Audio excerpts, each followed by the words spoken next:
ঈদকে কেন্দ্র করে ঢাকা থেকে যাত্রী বোঝাই করে চাঁদপুর সহ দক্ষিণাঞ্চলের বিভিন্ন ঘাটে ফিরছে লঞ্চগুলো।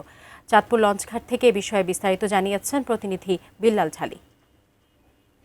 ঈদ উপলক্ষে ঘরমুখী যাত্রী নিয়ে চাঁদপুরে ভিড়তে শুরু করেছে যাত্রীবাহী লঞ্চ।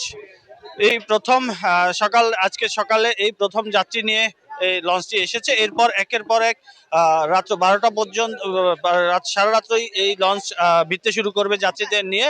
এখন পর্যন্ত আমরা যেটি দেখেছি, যাত্রীদের যে চাপ সেটি স্বাভাবিক আছে। তবে সংশ্লিষ্ট কর্তৃপক্ষ যারা আছেন তারা মনে করছেন যে বেলা যতই বাড়বে এই যাত্রীদের যে চাপ আছে সেটি কিন্তু আরো বৃদ্ধি পাবে। এবং যাত্রীদের সাথে আমি কথা বলেছিলাম, তারা লঞ্চের যে অতিরিক্ত ভাড়া সেই বিষয়ে তাদের কোনো অভিযোগ না থাকলেও তারা নামার পর গন্তব্যে পৌঁছানোর জন্য অটো বা সিএনজি যেটি ভাড়া করছেন সেইগুলো নিয়ে কিন্তু তাদের অভিযোগ আছে।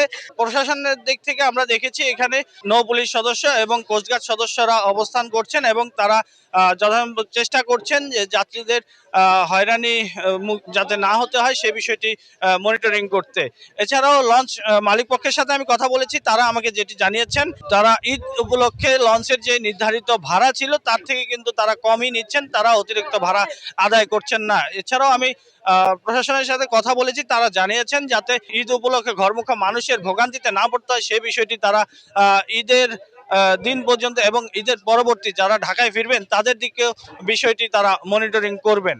এই ছিল চাঁদপুর লঞ্চঘাট থেকে আমার কাছে সর্বশেষ।